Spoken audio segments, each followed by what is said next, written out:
암호 입력 시도를 10번 실패하면 이 아이폰의 모든 데이터를 지울 수 있는 기능입니다. 안녕하세요. 빠르게 테크 소식을 전해드리고 있는 이프입니다. 저희가 사용하고 있는 아이폰 그리고 아이패드, 맥 등에 저희가 정말 다양한 개인정보들을 저장하고 사용을 하고 있죠. 그렇기 때문에 이러한 디바이스에서 뭔가 피싱이 발생하거나 해킹이 발생하게 되면 저희의 개인정보가 유출되는 문제가 발생할 수밖에 없습니다. 그렇기 때문에 애플에서 이러한 하드웨어, 소프트웨어적으로 이러한 보안을 강화할 수 있는 다양한 방법들을 지속적으로 제공을 하고 있고, 이러한 개인정보 측면에서 좋은 평가를 받고 있죠. 그리고 애플의 아이폰, 아이패드는 물론이고 애플 맥 같은 경우에는 M1 칩, 애플 실리콘이 탑재가 되면서 하드웨어와 소프트웨어적으로 이러한 보안 기능이 좀 더 강화가 되었다고 합니다. 오늘은 제가 사용자 입장에서 이러한 개인정보를 지킬 수 있는 몇 가지 팁을 소개를 해드리려고 합니다. 아주 간단하게 여러분들의 개인정보를 지킬 수가 있으니까요. 이러한 팁들을 확인하시고 여러분들의 개인정보를 보다 안전하게 보호를 하셨으면 좋겠습니다. 그럼 지금부터 제가 한 가지씩 소개를 해드리도록 하겠습니다. 자, 첫 번째 방법은 아주 간단한 건데요. 바로 소프트웨어 업데이트를 바로바로 해주는 겁니다. 얼마 전에 TV에 화이트 해커분이 나오셔서 강조를 하셨던 첫 번째 방법도 바로 소프트웨어 업데이트였습니다. 그 이유는 저희가 iOS나 iPadOS, macOS 등의 소프트웨어 업데이트에 새로운 기능들이 담겨 있는 건 물론이고 바로 해킹을 막을 수 있는 다양한 보안 패치 등을 담고 있기 때문인데요. 그렇기 때문에 이러한 OS 업데이트가 정식 버전이 떴을 때는 여러분들도 바로바로 업데이트를 해주셔야 새롭게 나타난 해킹 툴들을 차단을 하실 수가 있습니다. 제가 OS 업데이트 소식을 빠르게 전달을 해드리고 있기 때문에 이러한 업데이트 소식을 접하시면 바로바로 업데이트를 하셔서 이러한 해킹 툴로부터 개인정보를 보호하시는 게 첫 번째 방법이라고 할 수가 있습니다. 자, 이러한 소프트웨어 업데이트는 보시는 것처럼 자동 업데이트라는 기능도 제공을 하고 있습니다. iOS 업데이트 다운로드와 설치라는 두 가지 옵션이 있는데요. 다운로드는 와이파이에 연결되어 있을 때 새로운 업데이트가 나오면 바로 다운로드를 해주게 하는 옵션이고요. 두 번째 설치는 설치까지 자동으로 할 수 있게 해주는 옵션입니다. 그렇기 때문에 수동으로 업데이트하는 게 귀찮으신 분들은 바로 이 기능들을 켜서 사용을 해주시면 됩니다. 정말 어렵지 않게 개인정보를 보호를 할 수가 있죠. 두 번째 방법은 이중 인증을 사용하는 겁니다. 애플에서 제공하고 있는 이중 인증을 사용하게 되면 새로운 디바이스를 사용할 때는 물론이고 여러분들이 사용하시는 다른 노트북이나 PC 등을 이용해서 애플 관련 서비스에 접속을 할 때도 이중 인증을 받게 되어 있죠. 이렇게 이중 인증을 사용하게 되면 다른 PC를 통해서 예를 들어 아이클라우드 등에 접속을 해서 내 정보를 갈취한다든지 그런 걸 할 수가 없기 때문에 이중 인증을 꼭 켜서 사용을 하시는 게 두 번째로 개인정보를 지킬 수 있는 방법이라고 할 수가 있습니다. 자, 이중인증을 아직 사용을 하고 있지 않은 분들도 있으실 것 같은데요. 이중인증을 설정하는 방법은 설정에서 이 이름 있는 부분을 누르게 되면 암호 및 보안이라고 되어 있는 부분이 있죠. 여기서 이중인증을 이렇게 선택을 하시면 켜실 수가 있습니다. 만약에 설정이 되어 있지 않으신 분들은 여기서 설정을 해서 사용을 하시면 됩니다. 이렇게 이중인증을 해놓으면 누군가 내 서비스 등을 접속을 하려고 할 때 내 아이폰 등에 온 이 번호를 넣어야만 접속을 할 수가 있습니다. 그렇기 때문에 내 디바이스를 갖고 있지 않으면 접근을 할 수가 없기 때문에 안전하게 보호를 하실 수가 있고요. 그리고 그렇게 로그인을 하게 되면 이렇게 내 애플 아이디가 사용된 알림도 애플에서 메일로 해주기 때문에 만약에 내가 접근하지 않았는데 사용되었다고 하면 바로 비밀번호를 바꾸는 등의 조치를 할 수가 있기 때문에 이러한 부분들을 관리를 해주시는 게 좋은 방법이라고 할 수가 있습니다. 페이스 아이디하고 터치 아이디를 사용하는 건 아주 기본이라고 할 수가 있겠죠. 터치 아이디와 페이스 아이디는 꼭 설정을 해서 사용을 하신 것도 아주 기본적으로 개인정보를 보호할 수 있는 방법이라고 할 수가 있습니다. 그리고 또 한 가지 방법이 있는데요. 만약에 저희가 이렇게 아이폰이나 아이패드를 사용하다가 이걸 분실했을 때 누군가가 비밀번호를 계속 눌러서 이걸 풀려고 할 때 만약에 그게 10회 이상이 되면 데이터를 모두 삭제하게 설정을 할 수가 있습니다. 자, 설정으로 들어와서 페이스 아이디 및 암호를 선택을 해주세요. 그 다음에 아래로 이렇게 쭉 내리시면 여기 데이터 지우기라는 항목이 있죠. 암호 입력 시도를 10번 실패하면 이 아이폰의 모든 데이터를 지울 수 있는 기능입니다. 굉장히 무서운 기능이기도 한데요.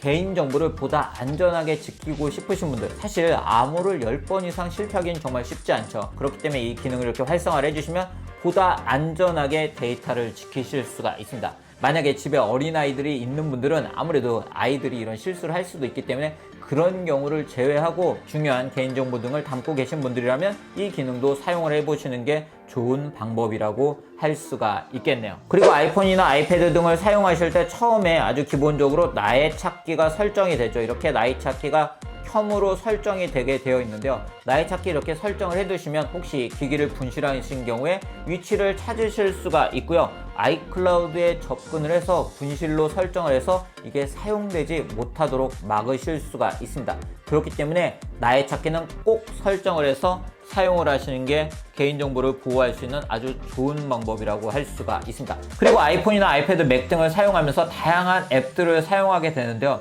이러한 앱들을 사용할 때도 앱스토어, 즉 믿을 수 있는 곳에서 제공하고 있는 앱들만 사용하는 것도 개인정보를 지킬 수 있는 방법이라고 할 수가 있습니다. 특히 현재 앱스토어에서는 그 앱이 우리의 개인정보를 어떤 걸 사용하고 있는지를 표시를 하게 되어 있기 때문에 이런 개인정보들을 사용하는구나 라는 것도 확인을 할 수가 있기 때문에 보다 안전하게 앱을 사용을 할 수가 있는데요. 특히 맥을 사용하다 보면 인터넷 사이트 등에서 제공하고 있는 그런 앱들을 사용하게 될 때가 있는데요. 그럴 때 머레어 등에 감염이 될 수가 있기 때문에 그런 부분은 꼭 주의를 하시는 게 좋은 방법이라고 할 수가 있습니다. 그리고 설치가 되어 있는 앱들이 내 개인정보를 현재 어떻게 이용을 하고 있는지를 확인을 하고 필요하지 않은 경우는 꺼주시는 것도 좋은 방법이라고 할 수가 있는데요. 설정에서 개인정보 보호를 선택을 하게 되면 보시는 것처럼 연락처를 사용하는 앱들은 무엇인지, 예를 들어 사진을 사용하는 앱들은 어떤 앱들인지를 이렇게 볼 수가 있습니다. 만약에 이러한 앱들이 굳이 내 개인정보를 사용할 필요가 없다고 하면 이렇게 없음 등으로 선택을 하실 수가 있기 때문에 개인정보를 더 이상 사용하지 않게 막으실 수가 있습니다. 또한 중요한 게 바로 저희의 위치 정보죠. 위치 정보 같은 경우에는 여기서 바로 다 끄실 수도 있고요. 이렇게 앱들을 선택을 해서 사용하는 동안만 위치 정보를 사용하게 할 것인지 아니면 다음번에 묻기를 할 것인지 등을 설정을 해서 사용을 하실 수가 있기 때문에 이런 부분도 앱에 맞춰서 본인의 상황에 맞춰서 설정을 해서 사용하시는 게 좋은 방법이라고 할 수가 있습니다. 또 한 가지 팁이 있는데요. 바로 암호 기능입니다. 설정에서 암호라는 부분이 있는데요. 저희가 사이트 등을 사용하면서 다양하게 아이디하고 암호를 사용을 하고 있죠.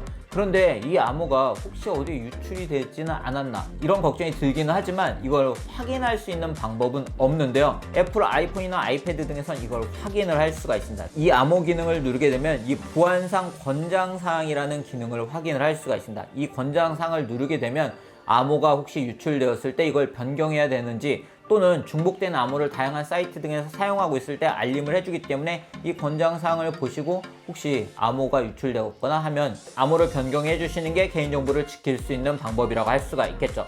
그리고 저희가 아이폰을 사용하면서 사용하는 브라우저 사파리에서도 다양한 개인정보 관련 기능을 제공을 하고 있는데요. 사파리를 이렇게 선택을 하게 되면 크로스 사이트 추적 방지 기능을 사용을 할 수가 있고요. 쿠키를 차단할 수가 있고 위변조된 웹사이트의 경고를 받으실 수가 있고요. 개인정보 보호, 광고 측정을 하실 수가 있고 애플페이 확인 등을 하실 수가 있습니다. 여기서 크로스 사이트 추적 방지는 저희가 어떤 사이트를 사용하다가 다른 사이트로 갔을 때 이걸 광고 등이 추적하는 걸 방지를 해주는 기능이고요. 그리고 위조된 웹사이트 경고를 켜두시면 위조가 된 사이트에 대해서 경고를 받으실 수가 있습니다. 최근에 중고거래 등을 하다 보면 이러한 위조된 사이트 등을 통해서 사기가 발생하는 경우가 많은데 그런 문제를 막을 수 있는 하나의 팁이라고 할 수가 있습니다. 그렇기 때문에 가능하면 이런 기능을 제공하고 있는 사파리 브라우저를 사용하는 것도 개인정보를 지킬 수 있는 팁이라고 할 수가 있겠네요. 자, 마지막으로 가능한 링크는 누르지 않으시는 게 좋은데요. 저는 정말 믿을 수 있는 사이트나 믿을 수 있는 사람이 보낸 링크가 아니면 잘 누르지 않습니다. 그 이유는 바로 이러한 링크를 통해서 피싱이 발생하기 때문인데요. 그렇기 때문에 링크는 가능하면 믿을 수 있는 사람이나 사이트 등에서 보낸 링크만 누르시는 것도 보안을 지킬 수 있는 좋은 방법이라고 할 수가 있습니다. 네, 오늘 이렇게 제가 아이폰, 아이패드 그리고 맥 등을 사용하면서 개인정보를 보호할 수 있는 몇 가지 팁들을 소개를 해드렸습니다. 제가 앞에서 말씀드린 것처럼 저희 아이폰과 아이패드 등에는 메시지, 사진, 연락처는 물론이고 카드 정보 등 정말 다양한 개인정보들이 있기 때문에 이러한 팁들을 여러분들도 반영을 하셔서 여러분들의 디바이스 그리고 개인정보를 보다 안전하게 보호를 하셨으면 좋겠습니다. 그럼 오늘 영상 여기서 마치도록 하겠습니다.